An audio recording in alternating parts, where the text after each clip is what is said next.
Ladies and gentlemen, we call this meeting to order. If you would please stand for Pledge of Allegiance, followed by an invocation from Chaplain Grant Arender of Calvary Baptist Church, followed by a moment of silence. I pledge allegiance to the flag of the United States of America and to the republic for which it stands, one nation, under God, indivisible, with liberty and justice for all. Chaplain Arender. Y'all join me in word of prayer. Father, we thank you so much for this day. We come now and ask your blessings upon our fair city and its leaders. God, I specifically pray for them, the fruit of the Spirit that Paul describes: love and joy and peace and patience and kindness and goodness and gentleness and faithfulness and self-control. Give them the wisdom they need to lead. In your Son's precious name that we pray. Amen.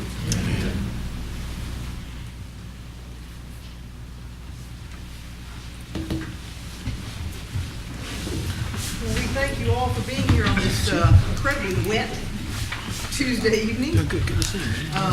Yes, sir. First item on the agenda is our approval of the official agenda with consented items. Does anyone have any changes to make to the either the agenda or the consented items? Seeing none, do I have a motion for approval of the agenda with the consented items? So moved, Mayor. I have a motion from Alderman Little. Do I have a second? Second. Second from Alderman Carberry. Any further discussion? All those in favor, please signify by saying aye. Aye. Opposed?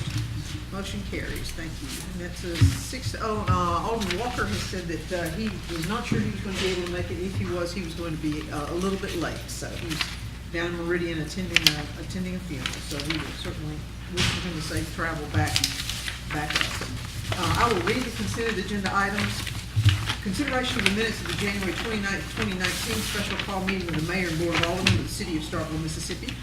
Consideration of the minutes of the February 1, 2019 work session of the Mayor and Board of Aldermen of the City of Starkville, Mississippi.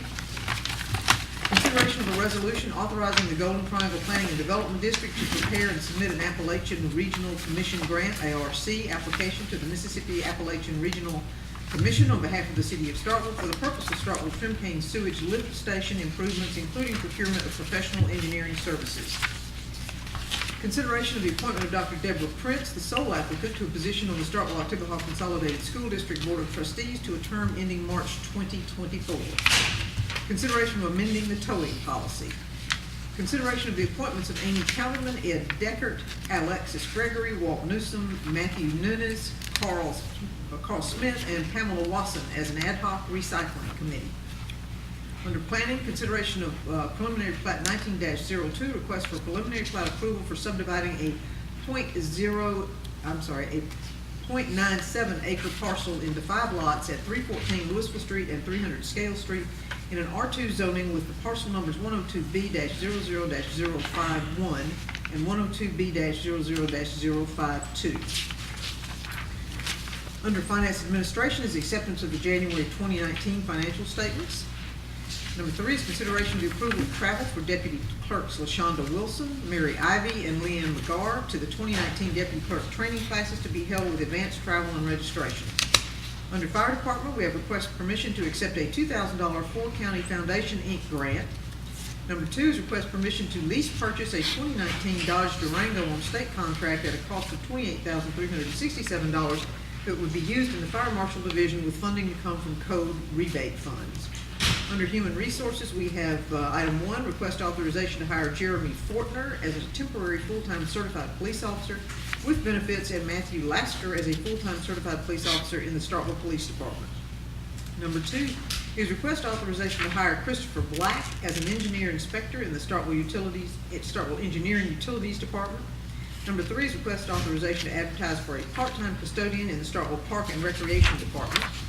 And number 4 is request authorization to advertise for 3 part-time ground maintenance workers for the airport department. Under Parks, it's consideration of the approval of the facility use agreement with Starkville Christian School for use of an athletic field for their baseball and softball programs. 2 is consideration of the approval of a memorandum of understanding, an MOU, for field experience with Mississippi State University. Under 3 is consideration to authorize the selection of pyro shows, the lower of 2 quotes, to be used as the fireworks vendor by the Starkville Park and Recreation Department for the 4th of July celebration at a cost of $8,499. Under Police Department, item 1 is request authorization for Detectives Headley and Winship to attend MDIAI Investigators Conference in Meridian, Mississippi on April the 9th to the 11th, 2019. Number 2 is consideration to apply for 100% reimbursable grant funding with the Office of Highway Safety in the amount of $17,000 in the area of traffic enforcement.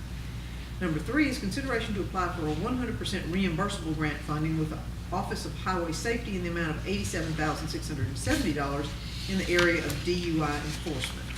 Under Sanitation Department is request approval to declare a knuckle boom, Dodge Ram truck, and F-250 truck as surplus property, advertised for sale and sell to the highest bidder.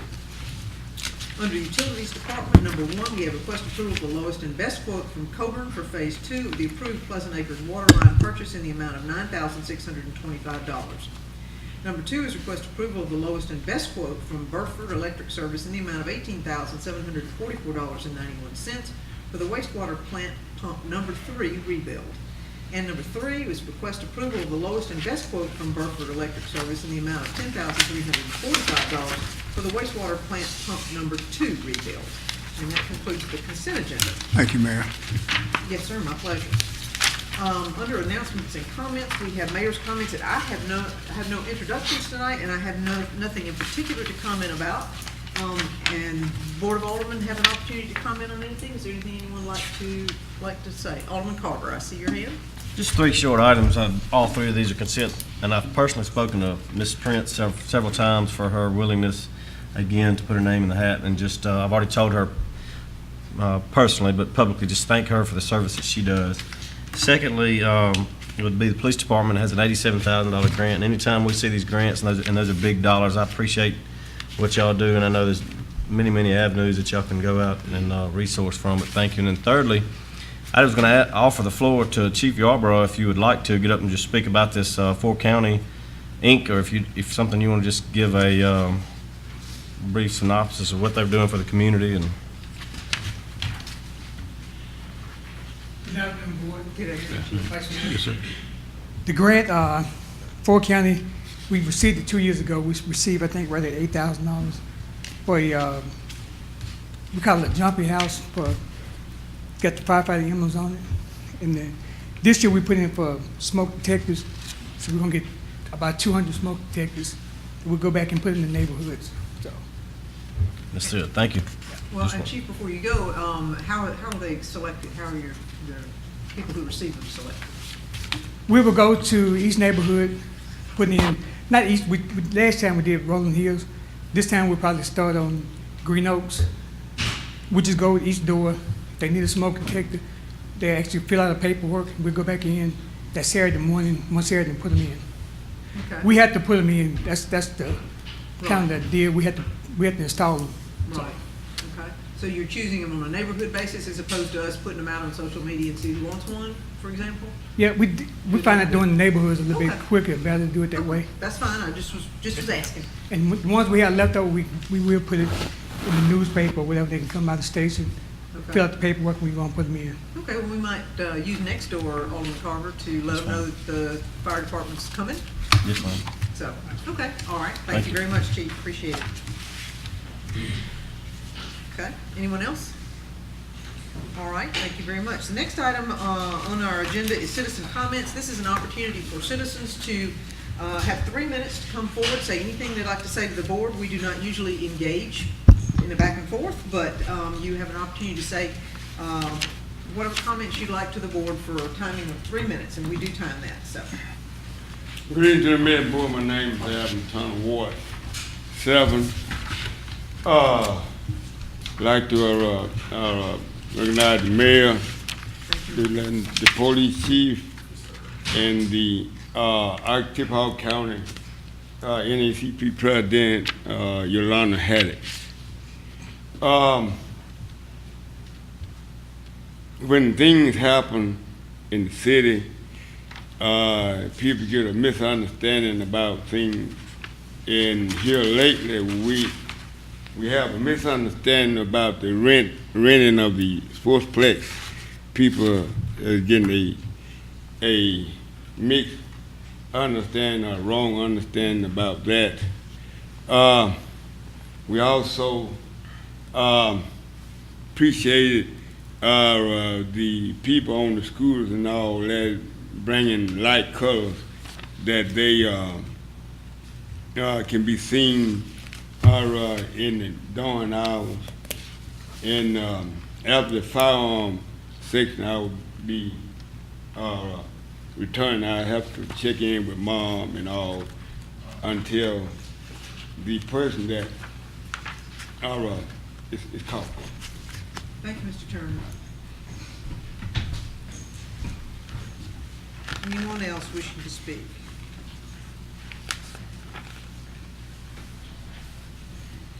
Good evening, Mayor and Board. My name is John Tolliver, 26 Choctaw Road, Ward 6. My house was flooded over 5 months ago. 2704 Plum had sewage backup in it back in November, but they sent out a team to clean it up. 1919 Henry last week had a backup, and they sent a crew out to clean it up. I'm a taxpayer too. Why am I not getting these same rights? We're trying to make it seems like it's an isolated incident, but Ward 1 people are being taken care of when they have sewage backup in their house. But Ward 6, we're on our own. And you can say, well, no, not really, but yes, ma'am, yes, sir, really, we're on our own. Because the same $10,000, you know it's not enough to get done what needs to be done. And I know you're gonna tell me, well, you gotta go another avenue, but I'm coming to you because it's, my money, my tax dollars are just as important as the tax dollars over in Ward 1. So I feel like I should have the same services that they have over in Ward 1. Thank you. Thank you, Mr. Todd. Anyone else wishing to speak? Mayor, Yes, sir. ladies, gentlemen, my name is John Hill. I reside at 153 Northside Drive in the city. I'm coming in concern of my grandmother's property at 132 Yellow Jacket Drive. I know you all have given me time to do it, but the weather won't permit me to do it. I'm asking for a little bit more time. If you've been driving through there, you can see that I've been doing some work. I'm doing some tremendous good work there. But it's so muddy back there, while you boost, when you make a step, your boost trailing you. So you just step right out of your boost. So I'm asking for a little bit more time. And just as quick as I get everything straightened up, Chief, y'all, we're gonna point it down and we're gonna go from there. Thank you, Mr. Hill. Thank you. God bless y'all.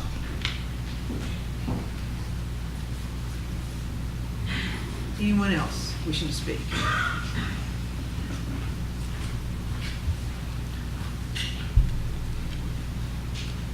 Ronnie Wofford, Ward 5. I just come and got a few light issues I was checking on the Highway 12 bypass north of the Garrett Road and Pat Station Road. Those lights have been off for weeks. There's 3 or 4 poles, they don't light up. The big light out there is on, but it seems like that's been an ongoing issue for several years or whatever. When it rains, it's like a breaker goes off that whole side, but there's one light on, but there's real dim, but it's pitch dark, and that's a pretty busy interchange right there, so I was just checking to see if something may be looked at on there. As well on Highway 12, I know there's a lot of talk about lighting up coming in the highway, but even lights up and down from the new Walmart, there's several that's really dim. I don't know if it's old sodium lights, not getting enough power or what, but if somebody could just check into it to see, you can ride around there tonight. When you take a look, as of last night, they still wouldn't lighten up properly, and that whole interchange down there is not working.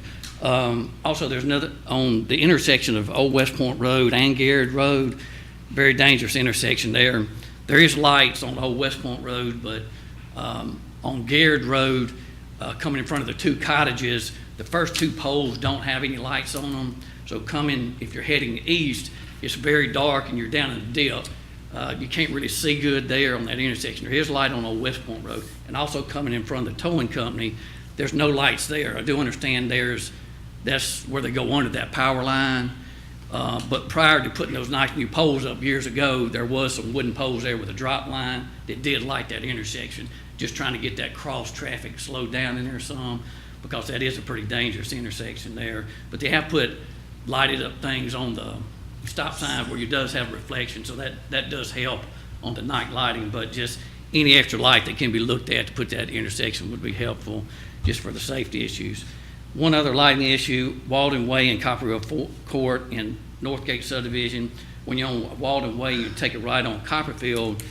The way those lines go, it has to cross over Copperfield, and it skips one pole. Turning right there is it's pitch dark when you try to turn right there, and there's a lot of children playing, people walking in that neighborhood. If they could look at that light and maybe one light go there or something, see what they can do on that, just bring that to attention.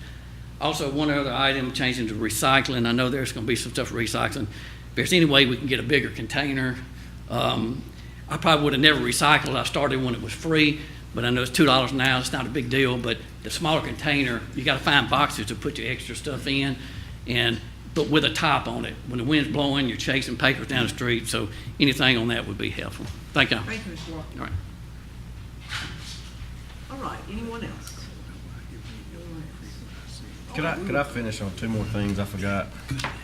Sorry? Just two items. This is both for the Kemps. I was gonna say, with the light situation, thank you so much, Terry Kemp, for the lights, and I know we can come in with these LED lights. If y'all have got a dark spot, contact him, and I mean, it's night and day different. And then Edward Kemp, from all of the citizens in Green Oaks and around Plum, the drainage works. And so I know that's been an ongoing battle for years, and we've tried different things, and man, it's awesome. I appreciate what you did on that. I know you went the extra mile, so I thank you. Okay, thank you, Alderman Sister. And I'm going to add to the lighting issue. From my experience with Mr. Kemp and Starkville Utilities, if there is if you have a particular light, if you will get the pole number, just snap a photo of it and text it either to Mr. Kemp or your alderman, who can forward it on to Mr. Kemp or the mayor. That helps them quickly identify the areas that are to be reviewed. So pole numbers, there's a little metal tag on there. Thank you. There it is. All right, we will close it for citizen comments. We had a public appearance, but unfortunately, Dr. Kim was unable to make that. His flight was canceled, and American Airlines could not rebook him until tonight, which didn't do him any good, so we will reschedule that for the following board meeting. All right, we have, going to public hearings, we have the first public hearing is amending the Starkville Ordinance Section 82-6 relating to the discharge of firearms to comply with State Statute 45-9-53. Before I open it as a public hearing, anyone have anything they wish to say? Vice Mayor, I see your hand. Thank you, Mayor. Just a legal question that I wanted to pose specifically to the attorney. Attorney Latimer, I've, of course, at the last meeting when you referenced the statute, thank you for bringing it to our attention. I had not seen it prior to the last meeting, but thank you for referencing it to us. I like to see these statutes, so as an attorney I can read it for myself. And the question I have, attorney, very important question, and I read this statute many times since you brought it to our attention, specifically section 45-9-53 of the Mississippi Code of 1972 as amended. And the question that I would like to answer, you may not have the answer for it tonight, and I don't, if you do not, that's fine. But I think, all of us at the table need to know the answer to this question, and the public needs to know the answer to this question, given the discussions, without going into that tonight, given the discussions. And when you read into that section, attorney, you go down to subsection 1B, and it talks about that the county or municipality may not apply a regulation. So there's a provision in that statute that I like to know what is the legislative intent. I think we need to know that as a legislative body apart from any policy that this board may take. However it is interpreted, I think the board still can arrive at its destination. But what I would like to know, and don't try to answer it tonight, I would like to know from the use of a word in that second sentence in that subsection I just alluded to that used the word may. And I know when I worked at the legislature for the House of Representatives drafting bills and laws, the word may, was used for statutory construction as, permissive language, and the word shall is mandatory language. And I'd just like to know, with that being said, does this use of the word allows discretionary application of these hunting rights, listen very carefully, allows discretionary hunting rights within the municipality upon the occurrence of certain conditions. Let's take one set of the conditions. One set of the conditions says that if a landowner owns at least 10 or more acres and is at least, I believe, 150 feet from a residence-occupied dwelling on that tract, and the projectile is not reasonably expected to cross the boundary of that.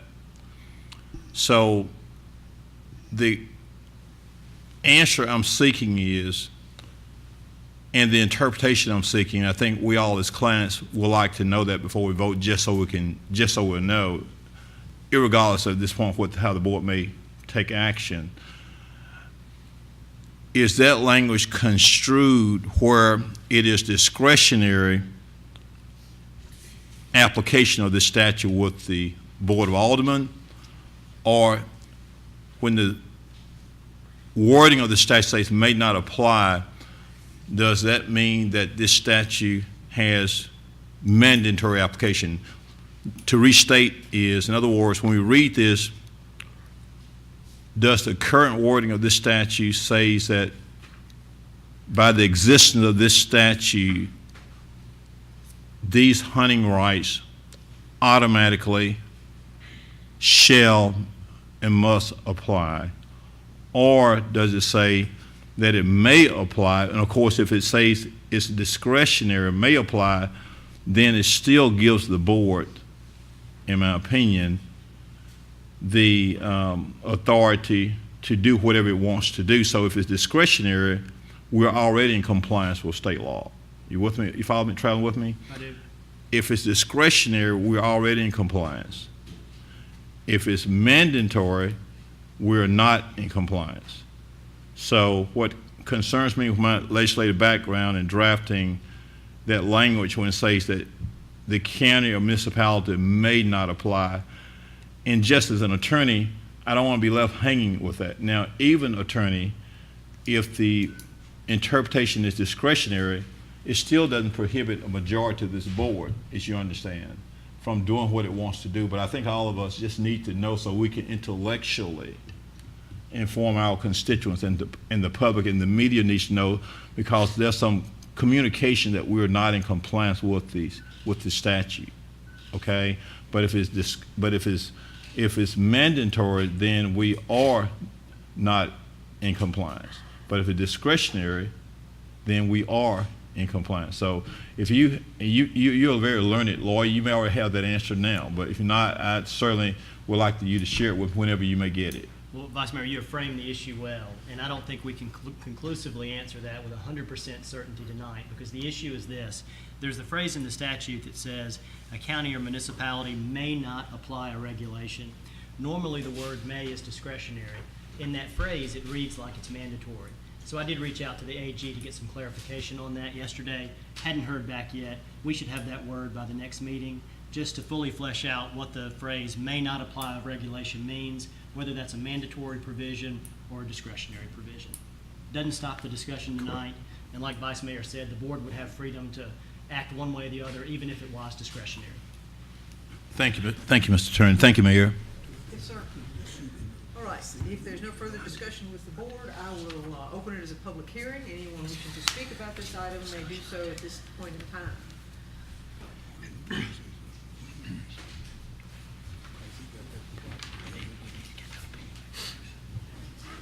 evening to the mayor and board. My name is Aaron Thomas.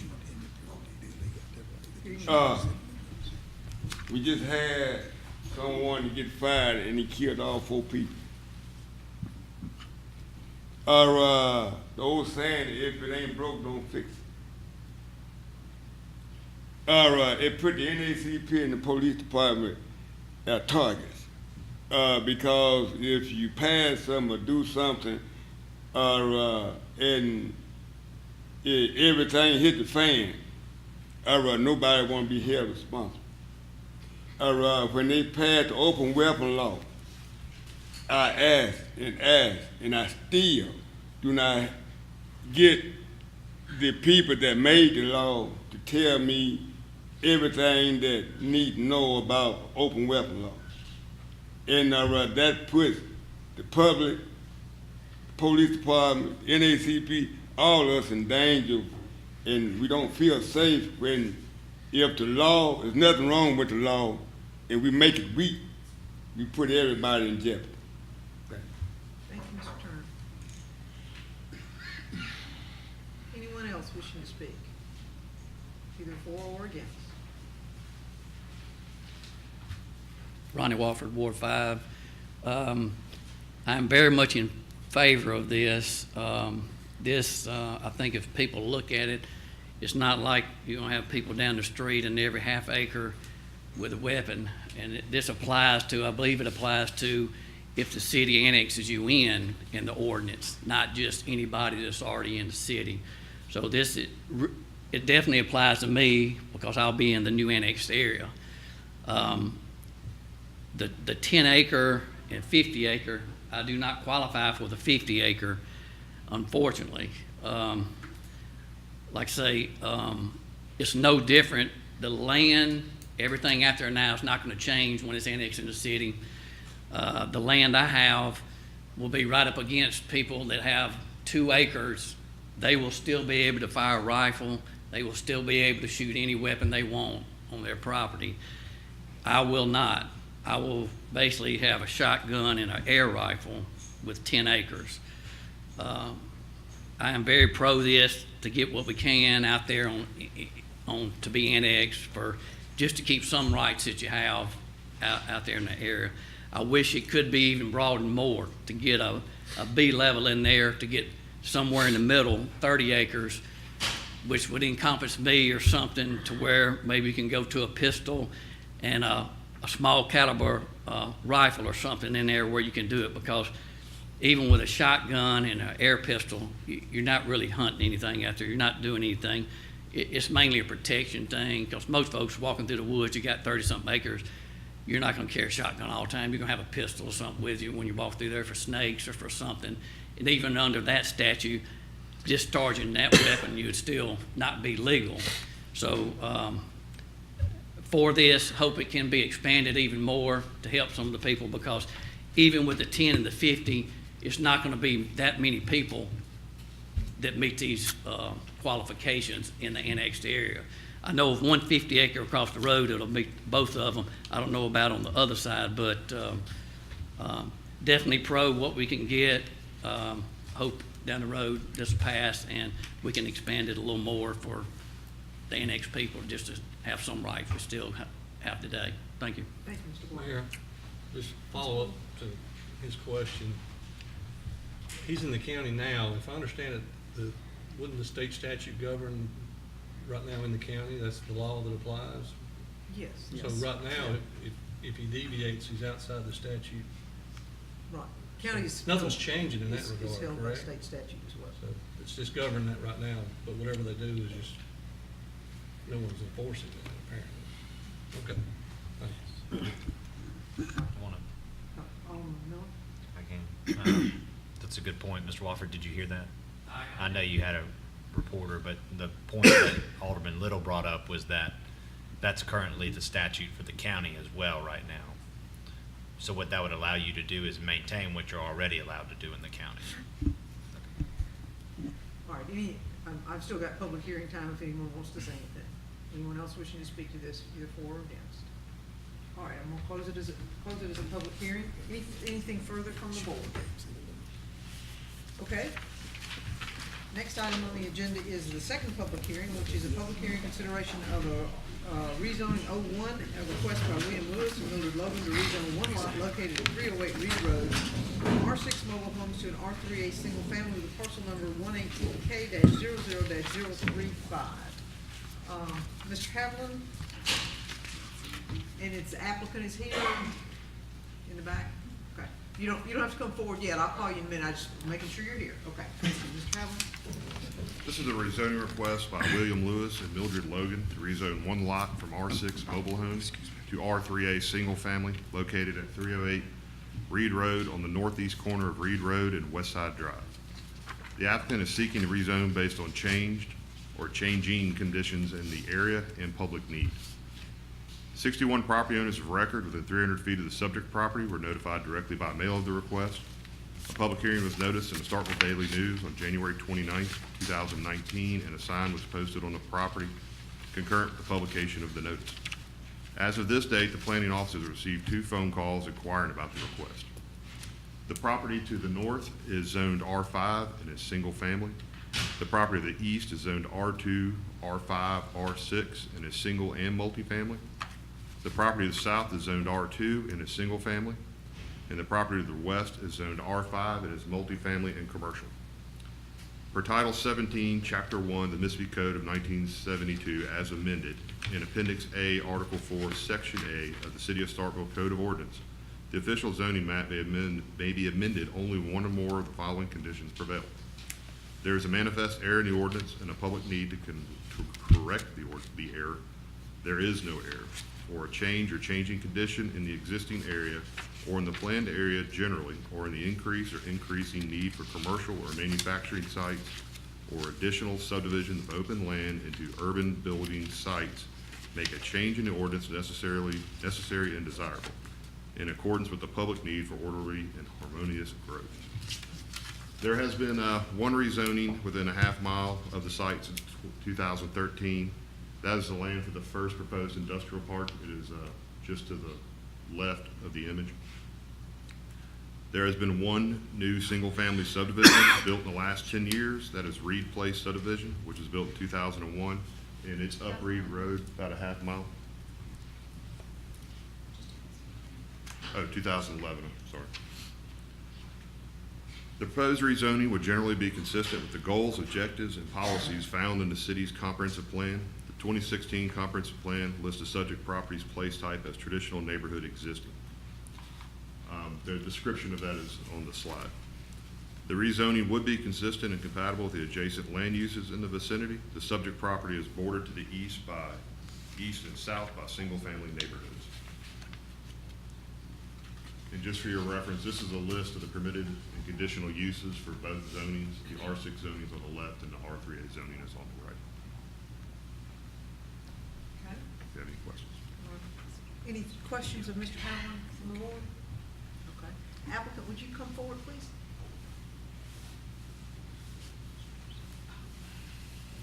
Yes, sir. If you would state your name.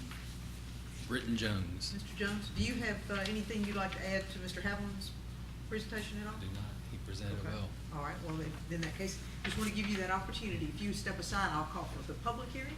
Okay, all right. All right, at this time would be appropriate for anyone wishing to speak for or against this particular rezoning to come forward and state your name and any reasons for or against. Anyone wishing to speak for or against? All right, seeing none, I'll close it as a public hearing. Discussion from the board. Anyone? Questions? Alderman Vaughn. Well, Mayor, thank you so much. And board, we can see that there's been a lot of change in that neighborhood. Like you said, the Reed Place, and then right across from the Reed Place, you got the Carrigan nursing home kind of right across. On both sides, you got family homes on both sides of it. So I really think it's a good project for us to start. To start developing. If I'm not mistaken, the first few years they're going to be 36 homes, right?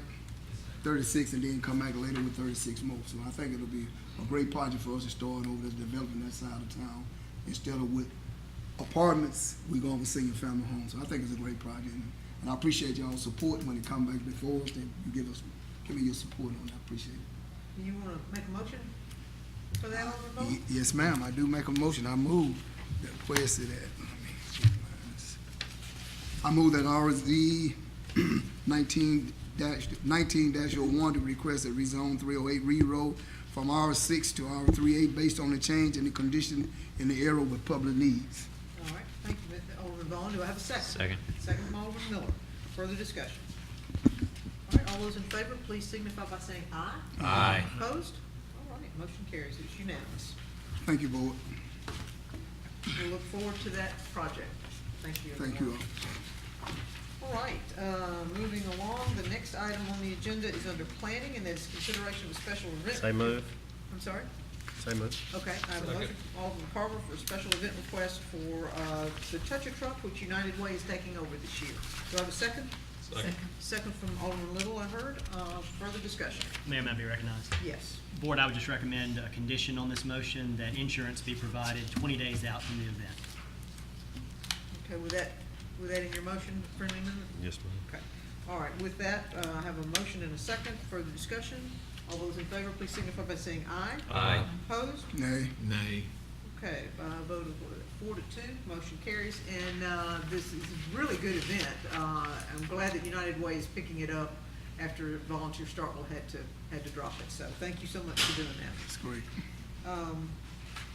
All right, the next item is consideration of special event request Same to move. hold the annual 4th of July event. Alderman Carver, I have a motion from you. I have a second. Second. Second from Alderman Little again. Thank you. Discussion. Seeing none, all those in favor, please signify by saying aye. Aye. Opposed? Nay. Nay. Okay. By 4-2, motion carries. All right, thank you all.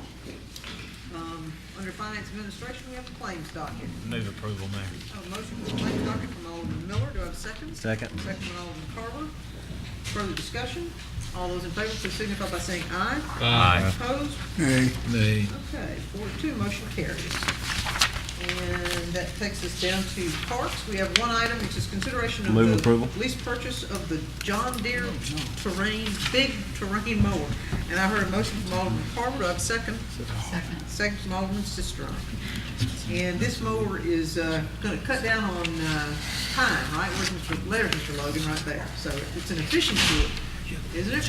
Is that correct? Efficiency aspect? Yeah, you just say yes or no. Yes. Yes, thank you very much. All right, no further discussion. All those in favor? Alderman Vaughn, I'm sorry. Mayor, this is more I'm concerned about. This is almost a $70,000 more. And what I can see is we already had the new facility set up for this. But this more $70,000, and I look at J.L. King Park over there, we've been saying we're gonna do something with that track, we're gonna do something with the track. But we ain't found no money to resurface the track, but we're gonna find $70,000 to buy up more. Okay, once we get this mower, what we gonna do with all the employees when we get this mower? What are those employees gonna be doing? And it's so much that we said that we were gonna do on J.L. King Park. I haven't seen no money, you know. I'm not talking about the splash pad, I'm talking about the condition of the park, what we say we gonna do. I mean, but we can find money for this, but we can't find money to accommodate, to put it into standard where it need to be. That track ain't never been surfaced, but we say we gonna do it. But when? But I see right now, we can find $70,000 for a mower? $70,000 for a mower? What kind of mower is that? Yeah, somebody gotta go to school and learn how to maintain. Who gonna maintain? The maintenance gotta be, who gonna do all the maintenance work and all this? This is a lot for a mower. For a mower? Okay, all right, well, let's have a little discussion. Let's about have that. this discussion, yes. Okay, Mr. Logan, would you like to share with us your thinking on this mower, please? Sure. We've actually have a presentation. We'll pull it up real quick. All right, so I'll just start off the very first one. Yeah. All right. I'm just gonna go through it real. So, department staff, we recently went through some demonstrations with this specific type of equipment. This is a very large cutting mower that will definitely address some efficiency. We'll talk about the benefits here in just a little bit, but anyway, so we recently went through these demonstrations for this specific type of mower. This is the type of mower that Mississippi State's actually using to cut their athletic fields, and we were in close consultation with the MSU field superintendent staff for this reason, just to kind of pick their brain about the different types of equipment they're using. And this specific type of equipment, a large mower such as this, is something that had been discussed and we've been researching for quite some time. So we finally got the opportunity and went through demonstrations with a couple of different companies. Ultimately, this John Deere 9009 that you see before you on the agenda tonight was the preferred choice of this type of mower for several reasons. With this specific type of machine, you want to be able to be sure that you can maintain it. It's not just about having equipment, it's being able to maintain it so it lasts as long as possible.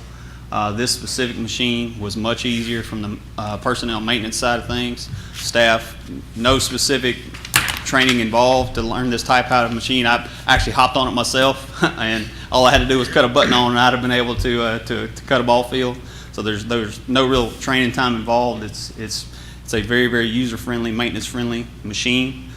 Specifically, one of the things that they liked about this one as compared to another model was just the ability to adjust the mow height very, very quickly, to go from, for example, 1.5 inches down to a 3/4 inch cut. Takes a matter of minutes. Comparable type of model of this machine was estimated at well over 45 minutes to an hour.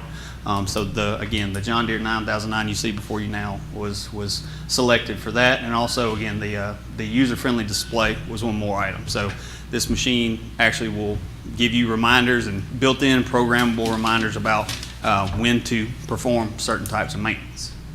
It's my understanding from Friday when you went through this presentation, don't you have several X marks that you guys are going to continue to use? We do. We currently have 5 5 X mark mowers. There's 72-inch cut Laser E72 in our inventory. Now, 2 of those machines are over 1,400 hours of service. So what's they the will lifespan? Is that a lot? I mean, is that a yeah, lot? 1,400 hours. Yeah, they will be those 2 machines that are over 1,400 hours. They will actually be due for replacement within the next couple of years. Thank you. Yeah. And my understanding with this new John Deere that it will be cutting just playing surfaces like the soccer fields and actual baseball fields. Is that correct? Correct. This will be athletic. Not out debris, rocks, and running over all that. The X marks will still be doing the adjacent property. Is that correct? Correct. Yeah, the X marks we currently use will be for grounds maintenance. This would be J.L. King Park football field, J.L. King Park softball field, and then the McKee Park and Sportsplex athletic fields. Alderman Vaughn, I see your hand. Yes, ma'am. We can take that and buy 5 police cars. We can take that, we can buy 4 trucks with the Ram truck we buying. They ain't about $25 a piece, whatever. I see so much of my other that we can do with this money because I can put it on more like that. Our ground is not as smooth as Mississippi State ground. Mississippi State ground, you're like smooth, just like this counter right here. Our ground's not that ground. This gonna get a lot of roughing up and down the road on that ground out there because that ground is not as smooth as Mississippi State ground. So we can't compare our ground with Mississippi State ground, like you said. We can't compare that. They're two different styles and 4 off course. But I can see so many other things that we can do in all these parks with that $70,000. I can. There's a lot that we can be doing in these other parks with $70,000. That's a lot of money to pay for a mower. That's almost $100,000. Some people's house gonna cost $60,000. This is almost $70,000. Some people's house gonna cost that much. And we gonna spend $70,000 taxpayer money on a mower? I can't support that. Okay, thank you. I cannot. Did you have, Oh, I didn't. Alderman Carver, I saw your hand. Do you want to let Mr. Logan finish his presentation, or do You you got have more a question? slides? Sure. Yeah, I'm happy to finish. I've got a couple more. So this slide is just a comparison of what we're currently operating versus what we're proposing with the John Deere 9009. So you'll see, obviously, cost is a big difference. We'll get to that in a minute, but the cut rate for the new machine is obviously much higher. You're getting a much wider cut, 108 inches versus 72. The numbers, or excuse me, not number of staff, but the hours mowed per year would go from just over 600 to less than half that, to approximately 269 hours cut per year. So an obvious difference in staff time used for this. Fuel cost is significantly less, much less time on the mower, much less time gas being used. So through this comparison, I was able to estimate the total amount spent on mowing, factoring in staff and fuel cost. With the X Mark, we're spending approximately just $15,523.70 per year per machine to mow. With this machine, that would be decreased down to $7,180.79. So a savings per year of $8,342.91. A conservative estimate life of this machine is approximately around 7 years. So we would save the department $58,400.36 over the conservative life of this machine. There's other benefits, which I'll get to in just a minute, but again, yes, sir. So in a sense, because I didn't get to see this on Friday, Sure. so are you telling me that you feel like, in a sense, we'll make our money back over the course of 7 years? Yes, sir. Almost just with this comparison, the machine that we're putting before you now costs $66,752.32, and over a conservative 7-year estimated lifespan, we would save the department $58,436. So yes, it would almost pay for itself in that estimated 7-year lifespan. Okay. What, to go off of Alderman Vaughn's question, and you might be getting this, so I'm sorry if I'm hitting you, but I mean, it's a good question just from a management perspective. Those hours mowed per year, the 603 versus 269, what will those employees be doing? Is that a benefit to you to have those free hands? Well, you get what I'm saying? What is pros and cons of that, or Sure. how does it help you? And if there's no more questions on this slide, I've got a benefits slide, which I'll kind of hit on that. Okay, okay. Kind of address some of that specifically. Okay. If that's all right, I'll move ahead. Well, I was going to say, Sure. what sticks out to me on those twofold. One is anytime you can free up man hours, and that's a pretty significant number. From the second side, maybe a con would be, is that a true comparison because you're comparing an $8,500 machine to a $67,000 machine? So, with an enlarged cut, I don't know if that's comparable. I understand that's 1-to-1, but you're saying you have 5 zero-turn 72-inch right now. What do you want your fleet to look like in 3 years? Do you want one of these mowers, and are you going to decrease the number from 5 to 4, or what are you getting to? Yeah, so it'll allow us to extend our current equipment life because we're obviously going to be saving on the other machines that would be used. We'll focus on this machine, and it'll just that 1,400 hours that in 2 years we may need to going to need to replace those two.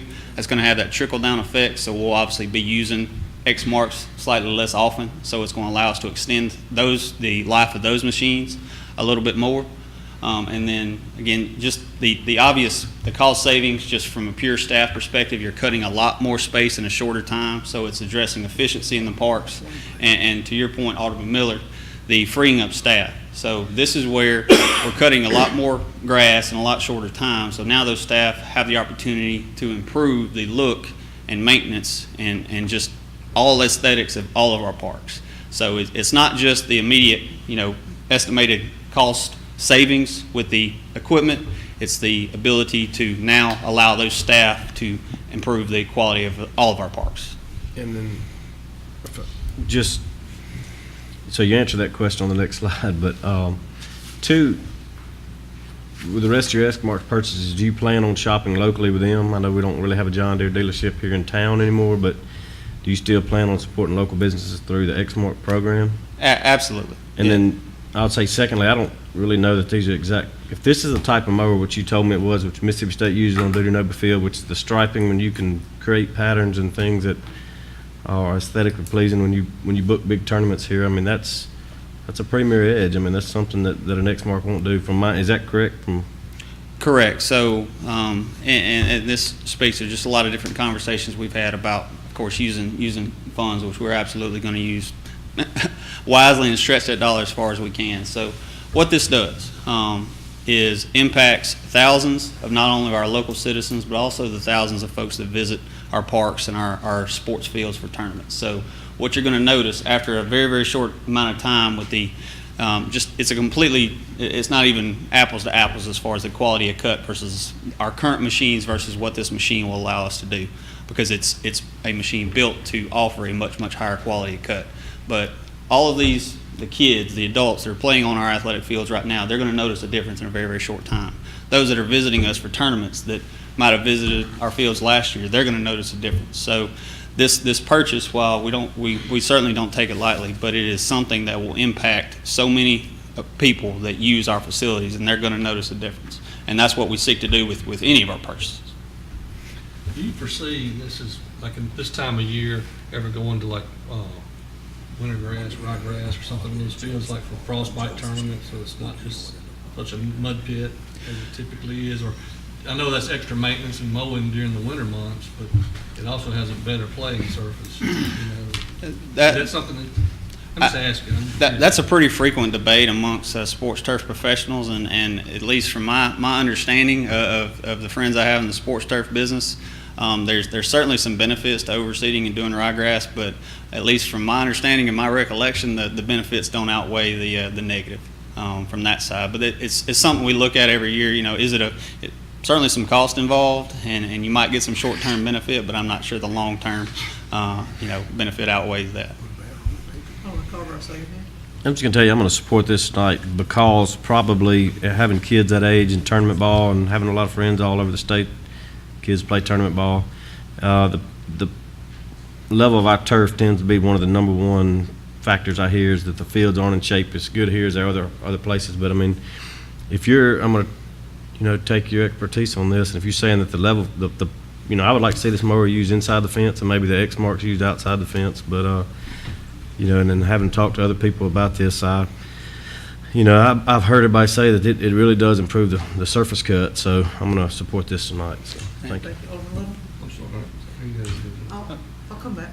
I was just curious, have we heard anything as far as where our bill is making progress as far as the parks and the referendum? Oh, Is it making progress? it's in committee. Local and privates won't be taken up until March. So that's, and unless something different happens, that's the last word I've gotten, is it'll be taken up in March. I'm sorry, wrong. We could build a bathroom at Patriot Park over there, and then we can do some work on that little park down in Joseph Park, down on off of Joseph Street down there. I mean, I can see a lot of stuff that we can do with $70,000. Patriot Park need a bathroom so bad, because they got a lot of business there, people know bathroom, they gotta go to the other stores and use the bathroom. But I can see many things that we can do with $70,000. Even though y'all see something different, but I can see a lot of things that we can do with $70,000. Because Patriot Park need a bathroom bad, very bad. And we know that. But we're going to spend $70,000 on a mower. Any further? I was going to, if I can make one financial note, part of this agenda item you'll see is approval for the city clerk to advertise for financing. So the mower cost, the $66,000 exact amount, that would be spread over several years. So we wouldn't be looking at the $70,000 in one budget year. It would be spread out over potentially 4 or more years. That's the next step in the process for the city clerk to advertise for financing. Just financial note. Okay, thank you. Anything further? I wanted to ask a question, kind of, I don't do what you do, so I'm not an expert, so, and perhaps Alderman Little might have been alluding to this, but just in terms of, my mind went to the current turf, but for future turf, is this machine something that you think for the type of sports facility that we want to have here in Starkville is something like it's a must for what we're going to be doing, or is it something that maybe not a must, but to maintain and have a high quality sports facility, it's something in your expertise that you feel like we need? Absolutely. If you're maintaining any natural grass surface, this type of equipment is, if you want to maintain them to the level that folks expect with sports tourism and all that, then it's a no-brainer type of equipment. Okay. And with your expertise and the head of this department, you feel like, from a priority standpoint, that this is a prioritized item, and that's why you brought it to us as an action item? Very much so, and we have the small equipment budget line item, and again, the ability to spread this out over multiple years with financing, and it's just yes, this is, with the number of people that it's going to impact, again, across the entire park system, J.L. King Park football, J.L. King Park softball, McKee Park Sportsplex, the number of people, thousands of people that are going to benefit from this is just, it makes it a pretty easy call for me, or opinion for me. Right. Okay. Thank you. And is there going to be a way to track the savings that you have projected with this? Yeah, a lot of the data that I put in front of y'all tonight, but also it's interesting. In developing what I put before you tonight with those different data points, we're going to be tracking it very closely because the different mower companies are interested in this. This is a lot of what I put forth before you tonight, different folks have never seen before, as far as how to justify, how many hours you're cutting per year, how much you're, spending on fuel. So we're going to be tracking it closely because other folks are interested in how they might be able to justify this type of equipment too. Well, if there's a savings, then Yep. we will hopefully see that measured. Anyway, so, all right, any further discussion? Do I have a motion? Move approval. I have a motion for approval from Alderman Miller. Do I have a second? Second. Second from Alderman Sistrunk. Further discussion? Hearing none, I think this will be a split vote, so if you would, answer yea or nay as the city clerk substitute. Call your name, please. Harper. Yay. Sistrunk, Yay. Little, Yay. Miller, Yay.